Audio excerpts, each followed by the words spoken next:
And as we like it, we're live. Our post-race show is here from Hangtown and the Michaels Reno Power Sports Hangtown Classic. Sometimes these post-race shows, we're saying to ourselves, well, what can we say that hasn't already been said? But there's so much to say about this dramatic race day in both classes. Jason Wygant, James Stewart, Jason Thomas, Katie Osborne. I'm going to start here. The very first thing we said at the start of the day was what we saw at round one going to be an indicator of what we're going to see for the rest of the year. We were sitting on 1-1 scores for Lawrence and Deegan. Some real curveballs thrown via round two at Hangtown. Absolutely. I mean, I'm just at shock of what we saw today between both these guys. I mean, both classes. We thought the 250 class was the one that was wide open, which it is, but that rod that you just witnessed from Chase Sexton, I mean, that's a special one. That's one I remember, and I'm honored to be able to be here and call it with you. I witnessed that, and again, all that was caused from you going back from the confidence from last weekend, him being able to be close, and he was the better rider last weekend. He didn't win the race, but I thought he looked different. Comes out here this weekend, and it looked like the way that first moto started, Jet Lawrence was going to do his thing, but then everything broke loose, and then Jason, we'll break it down for you guys. We will. That's a loss for words right here. I know. And what set a lot of this up was the surprising decision for Jet Lawrence to try to triple downhill on the first lap of the first moto. That led to the big crash, and everything has changed since. And it coincided with clearly Chase Sexton starting to feel it. It's cool, got the championship belt trophies here. Hey, that is perfect for Chase. I mean, that was a knockout punch right there. That was definitely a knockout, so it was fitting to have these nice trophies. Where mine's at?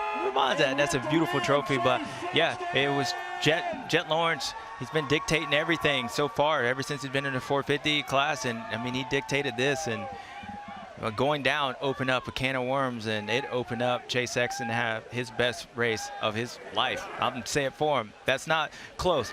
That was the best race of his life, and what it means moving forward. I think Roger DeCosta and the KTM team, and even Chase Sexton, they got to feel like they got something. And what's cool there, you see the respect to the Lawrence brothers and Sexton, former teammates with Honda. Even when Sexton was battling Jet last year in the 450 class, they've always kept it cordial. And then everybody loves Plessinger, so it's easy up there on the podium. Champagne time. And what was also cool is the crowd was absolutely manic over this. They love seeing Plessinger out front. And this last, the first charge. Let's show you how it all turned out. Here are the highlights from Hangtown 450 Moto 1. Well, the day started great for the Lawrence brothers. Jet and Hunter out front early.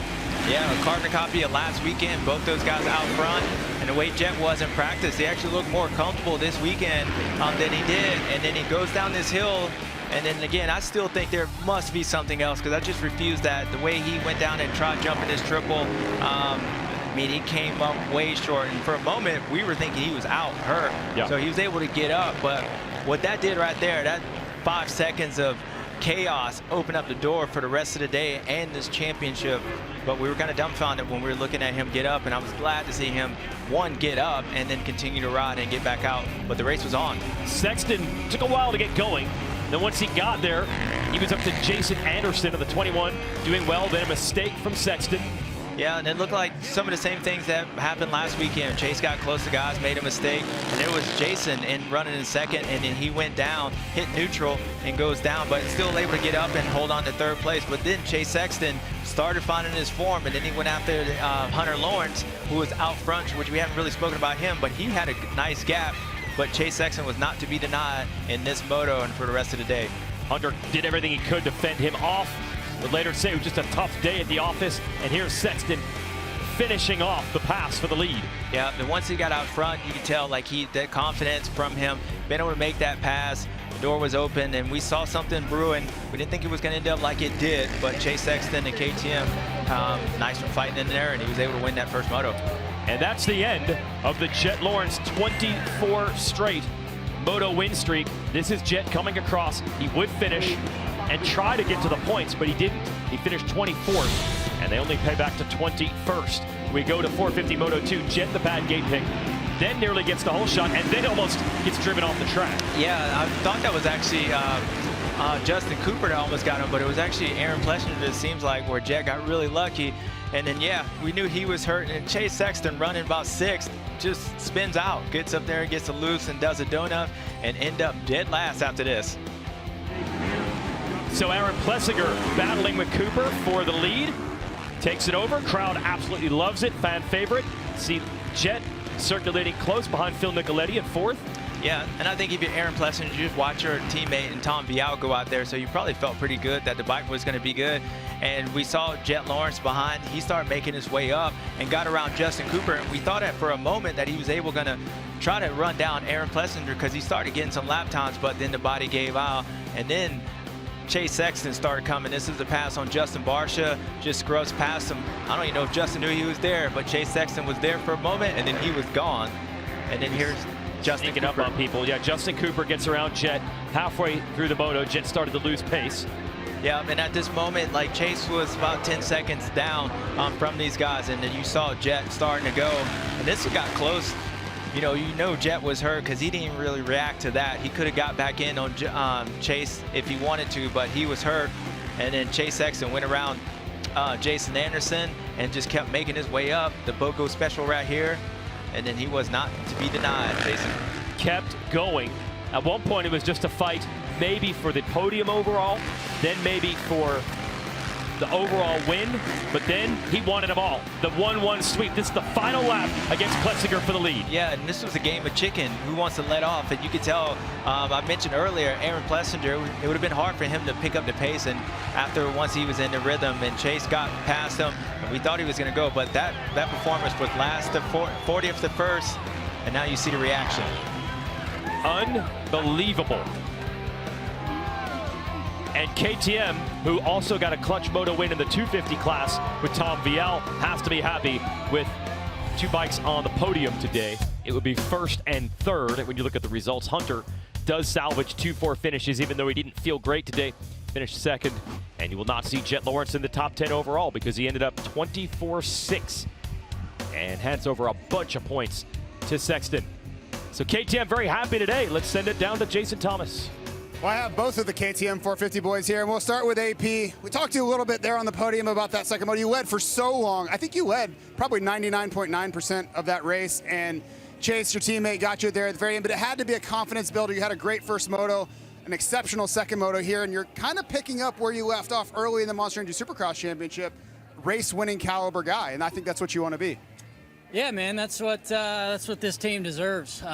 2 guys that can battle up front and do what we just did. So yeah, I'm proud that I could do that for them, and it was a really good moto. Got off to a really good start, and I just pushed as hard as I could, and then yeah, when I was just saying when Chase got by me in that corner, my calf cramped up and I stalled out for a second. But no, it was a good race. Congrats to him, and he's riding really good, and maybe next time we could just go 1-2, baby. Fair enough. Thanks, Aaron. And Chase, I think this is a ride that's going to be talked about for a very long time. It felt like it was a long time coming, and the emotion that kind of poured out all at once. You know, you talked about 1.5 years of pent-up frustration coming out all in one moto. How do you channel that and bring that each and every week? Because I think if you can, I think you can be champion in this class, but it's going to take that type of effort, your best self, to do it. Definitely.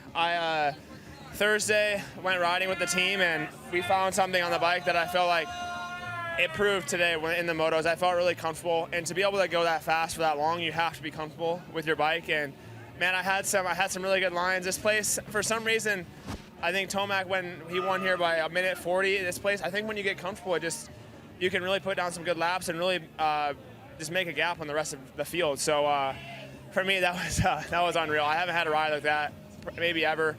But I look forward to keeping those going, and yeah, it's 1.5 years of not winning built up into one moto. Great job. Well, you can see a lot of emotion down here. Really happy day for KTM in both classes. Yeah, back to you, James and Weech. Yeah, thank you, Jason. And yeah, I think even Sexton having a tough time maybe finding the words to sum that up last to first. And also the points lead for good measure. And as I mentioned on the broadcast when we first saw these points, I think the biggest story is that Jet Lawrence is in a 24-point hole now. Long way to go, but it's not the way you want to draw this up. Yeah, I mean, Jet Lawrence is, one, he's healthy enough. We saw him race now. after a couple days. We don't know how that's going to injuries. He's got a lot of adrenaline, and you hear about guys that's racing and they're out. They find something's broken. So it was nice to see him out there. But yeah, he's in a gap as far as that. But what the guy that we just heard from, that's the probably bigger gap that he's in. And I think it's going to be important for Jet Lawrence, if he's healthy, to stop the momentum that Chase Sexton's got. And we witnessed it the way Supercross was. Jet Lawrence has been very aware of when Chase Sexton and other guys start getting the momentum, he tries to stop that. Now he's going to be aware of this, and if they're starting to figure out their motorcycle, Chase believes that this year is different. And if that's the case, then we're going to have a great season. And then further down the road, we will have the SuperMotocross playoffs and World Championship. When we combine the Supercross and Motocross points together, Lawrence has a 20-point gap over Sexton, and Jason Anderson, who's been solid all year, would actually be third overall heading into the playoffs. But there's so much, as we proved today, that is going to unfold between now and September when those playoffs begin. We'll be racing in Charlotte Motor Speedway in Concord, North Carolina, Fort Worth, Texas, and Las Vegas. That's the World Championship on September 21st. Okay, so we're looking for some insight as to why Sexton was different today, and he hinted that they found something with the motorcycle there. Yeah, I don't know if, I'm sure they found something, but I think Chase found confidence, really. I mean, because we were watching his motorcycle, the first moto, and even the second one. I mean, he had some moments. He had a bunch of moments, and one of the errors that he was struggling with last weekend, acceleration coming out of the corners, where there's a flip side to that.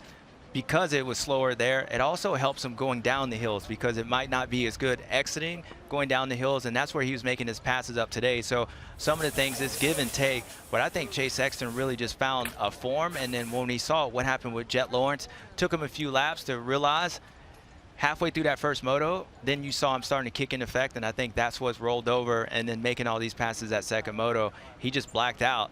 And you're watching and you're looking at a guy that's probably the most confident that he's ever been throughout his whole career, over the Supercross Championship, over his last team.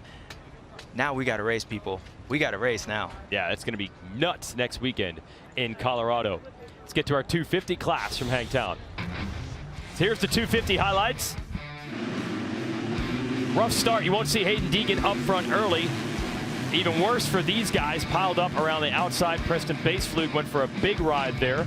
Up front, you had Julian Beaumer and Chance Hymas. Great ride for him. Yeah, Chance Hymas looking great. He looked good last weekend. He was able to get out front, and then he had a pretty good gap. And now you're starting to see Hayden Deegan, which we didn't see in the beginning, making his way up around Beaumer for third place. And then right now, he was about 10 seconds back behind Chance Hymas, and then he went after Levi. But before that, he had his teammate Joe Shimoda and Julian get into it. I think there was just a racing incident. You go, no, you go, and then they end up hitting it at the stoplight. That's what that was. And then you could see once Hayden caught Levi, he made the pass, and then Levi tried his best to stick on him, but Hayden was on a different level and went after Chance. Nope. So that was second place. Kitchen yielding to Deegan, and then Deegan loved this outside to inside move. Yeah, this was earlier in the day, and that's when the outside before got so blown out. Hayden had some good lines, and Levi mentioned on the podium that he was behind Hayden and he got to see where he was going. But Hayden, just like we saw in Chase Sexton, got in the zone, and he was not to be denied in this moto and got his first victory today. And he was threatening to take what we thought was a wide open, unpredictable 250 class and make it darn predictable, especially when he got the great start motorsport.com hole shot in Moto 2. Yeah, he got a hole shot. Considering what he said last weekend and how confident he is with his fitness, you would think that it was going to be a carbon copy. And I haven't seen Hayden make a lot of mistakes. So usually, just like Eli Tomac, when he's in the 450, those guys usually don't make mistakes. So you would think that Hayden's out front. He was able to pull away, and I thought the race was going to be over, even though Levi started making his way up and he passed his teammate for second place and went after Hayden. Hayden looked pretty confident. And then there was this guy. Tom Vial coming to life. That's Ty Masterpool. Rode great early. Was in second, got passed by Kitchen. Vial gets by him, and then Vial starts rolling. Yeah, I mean, that's been the theme of the day, guys, that's coming up. As Chase Sexton mentioned it felt really comfortable, and his bike looked good. Tom looked really good, and this is more like the Tom Vial that we were planning on seeing after that Supercross Championship. So maybe he was right. Maybe it takes him a few races to get in. For him, it took him the fourth race, and then the moment was right here, Jason. Yeah, Deegan goes for a big ride while leading, but It's key to mention that Vial was there putting pressure on. Yeah, and what we didn't show was Tom Vial. As you can see him pop through the screen right now, he closed in a lot on Hayden Deegan and slowed that gap down. I think that put a little bit of pressure. If you ask me, you listen to Hayden, he was like, just a mistake, missed the rut. But Tom Vial, KTM, they got to be stoked to get that first victory of the year. Yep, that's a big Moto win for Vial, but he was only 4th in Moto 1, so not in play for the day's overall win. It will go to Deegan with 1-2 scores and bangs himself in the head saying, that one got away with the crash. Fans love it. Back-to-back wins for Danger Boy. Yep, and those guys are falling into the danger zone. He had the belt and the way he was riding, so shout out to Tom Vial. And again, we see how quickly things change in both classes. Oh, yeah. Deegan got the victory. Kitchen on the podium back-to-back weeks. Hymas just misses it back-to-back weeks. He started the year with 2 4th-place finishes. Shimoda, Brown, Swall, Masterpool, Boomer, and Cochran round out the top 10. Cochran was the fast qualifier today, so signs there from the rookie. And we will send it down to Katie Osborne. A 4th for Chance Hymas, resulting in 4th in the overall. I said it was a decent day. You came back and said, it was a good day. Tell us a little bit about that. Yeah, it was a good day. First moto, pulled the whole shot, and yeah, led everything up until the 3 laps to go. So, I mean, that was a little bit of a bummer. But, I mean, 2nd place, that's best I've gotten, best result for me. And then 2nd moto, made a little bit of a bike change and overshot the goal a little bit. I mean, that's on me. The team was trying, and but sometimes those things happen. So just 4th or 5th off the start, and then I think I made my way up to 4th and couldn't do really much from there. But I mean, overall, it's another really good day. Tied for 3rd overall again, and another 4th overall. So, I mean, that was a little bit of a bummer. I was a little bummed on that. Really wanted the podium this weekend, but overall, I mean, this has been the best 2 rounds I've done in my whole career. So.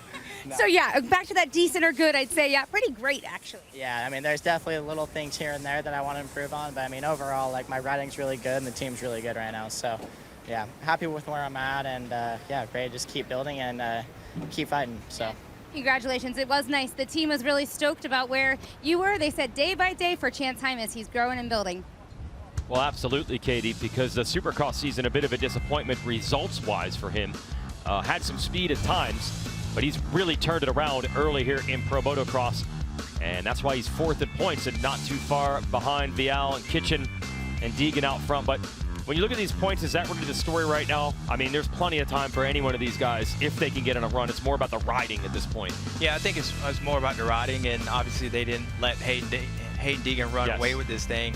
And this was probably the most consistent that I've seen, maybe the top 3 or 4 for the 250 championship. So in a class that usually inconsistent, they're all pretty consistent so far. That's true. It's really been that same top 4 back-to-back weeks. And if you look at the SMX points, that combines Supercross and Motocross together. The West Riders had 1 more race, but Kitchen, they had to drop 1 score for him. So straight up, he has scored the most points. Supercross and Motocross combined, that'll seed the playoffs and the World Championship later in September. Vial, Shimoda, and RJ Hampshire 6th overall right now. Hopefully we get him back soon after a wrist injury. Would love to be in the fight for this 250 division. You know, we were listening to some preseason comments. I think it was the Thursday press conference, and Tom Vial kind of oddly said, like, I think it's going to take a few races, you know, for me to really find myself or do well in motocross. And that's almost exactly how it played out. Yeah, I mean, I think for Tom, I'm sure he was a little disappointed last weekend, and there's a difference between getting into it and obviously having some performances like the first moto today. Like, he was coming up, and then all of a sudden he just went backwards or just kind of stalled out. But it's not surprising to see him win. I think for him, he noticed the moment. Hayden Deegan, it's one thing letting the thing come to you, but it's another when you got one guy winning, and that's what Hayden Deegan was doing. And sometimes you can get warmed up, but then you created this monster in Hayden Deegan, and he would be hard to beat. So Tom was able to knock him off that second motor, or at least be able to put the pressure, saw Hayden go down, and it just tells him and everyone else that as good as this kid is, he can make mistakes. And if they don't have to look too far to see some examples of that at Jet Lawrence in that 450 class. So yeah, it's going to be good to see, and I'm sure Tom will continue that going into next week. Here's those mistakes you're talking about. Jet Lawrence right here, lap 1. Lap 1, and yeah, we keep bringing it up because we're still in shock, and we wouldn't think that the day would end up like this, you know, seeing Chase Sexton do his thing. But I was just happy to see you know, Jet Lawrence get up after this. That was a gnarly hit. Just shows how tough these athletes are. And then we just did our Olympics promo, and Hayden wanted to throw it up again for us. Get excited for the Olympics this year. Unbelievable that he was okay and even was able to still win the overall. So yeah, what does it mean going forward? I know that you can easily just say, hey, Deegan's the best guy, he just crashed. But you could see halfway through that second moto that Vial was like, I can't let this thing get out of control. So if your Vial didn't get the overall, or Sexton who did, this has got to be big looking forward. And then I got to think if you're the Lawrence brothers, or if you're Deegan, you know that also. And you got to respond to round 3. Yeah, I mean, 100%. I think in the 250 class, it's a lot easier for Hayden to be like, okay, I lost a mistake. I went down, and Tom Vial got it. I still was overall like, yeah, who knows? He maybe not would have caught me. Maybe I made a mistake. Yeah. But in the 450 class, it's definitely opened up the opportunity for these other guys to get into it. And in a class that has been dominated by one person, now having belief, it's nice to be able to see that. And you saw the routing with everybody. So Hayden Deegan and Jet Lawrence, got to bounce back next weekend. Really important for Jet Lawrence, but yeah, I think that's why we go racing. But the field's still going to be there. Check in with our reporters one more time on what has been an absolutely wild day. Jason Thomas, I don't know where you want to go with this. There's so many angles and ins and outs of everything that happened at Hangtown. Yeah, you're not kidding. You know, we came into this series thinking that the 250 class was wide open, and we knew what we would get in the 450 class. Well, I want to rethink all of that. I think the 250 class feels like Hayden Deegan's kind of the guy, and maybe Tom Vial can get in there. You know, Levi Kitchen goes into his best racetrack of the year next week in Colorado, but Hayden Deegan's really kind of taken this series by storm somewhat, and now the 450 class is wide open. Jet Lawrence crashes his way out of the lead in Moto 1. Moto 2, he can't get it done, and he sits 24 points down to Chase Sexton, who's now found his confidence back. He looks like the guy from 2022 again, so everything I thought I knew, I'm just throwing out the window. I'm starting from a fresh slate going into Colorado. I couldn't be more happy about it. Yeah, we celebrate that. Katie? Yeah, that was a really good interpretation of everything, JT. And of course, you know, you had said earlier, you just never know what you're going to get out of this kind of racing. And that's exactly what happened ultimately. I think one of the most interesting things as we kind of look ahead to Colorado is that one guy who did extremely well last year with a 4 and a 2 is Aaron Plessinger, finishing second overall. Are we going to be on the Aaron Plessinger train? Are we going to see him get his first moto win? Oh, you know what? He's saying, heck, yes, we are. That's what he's saying from back there, right on Cowboy. And, of course, that's the energy and excitement, especially knowing when you're going to a good track like he is next weekend for himself. We'll see if he'll be able to get his first moto win. It'll be fun to see. Yeah, thanks, Katie and Jason. And that's what makes it so wild going into the next week. And it's like you said, James, they all have hope now, especially in that 450 class. Here's how you watch. Next Saturday from Thunder Valley outside of Denver, noon will be our qualifying coverage. Race day live on Peacock and the SMX Video Pass outside the United States. 450s will race first. That'll start at 3 o'clock Eastern. We'll have motos on NBC starting at 4 o'clock Eastern, and the final moto of the day at 6 o'clock Eastern. And you can, of course, watch everything on Peacock and the SMX Video Pass all day long. But cool to have an NBC window for the series on what should be an absolutely wild race. Chase Sexton, he knows the job now. Don't let Jet Lawrence rebuild and try to hold this thing down. It is on in 2024 because anything can happen in motocross, and we saw every possible example of that. Hayden Deegan holds on to win in the 250s. Wild day for Jet Lawrence. Win streak is done. Chase Sexton reestablishes himself as the leader of 450 motocross.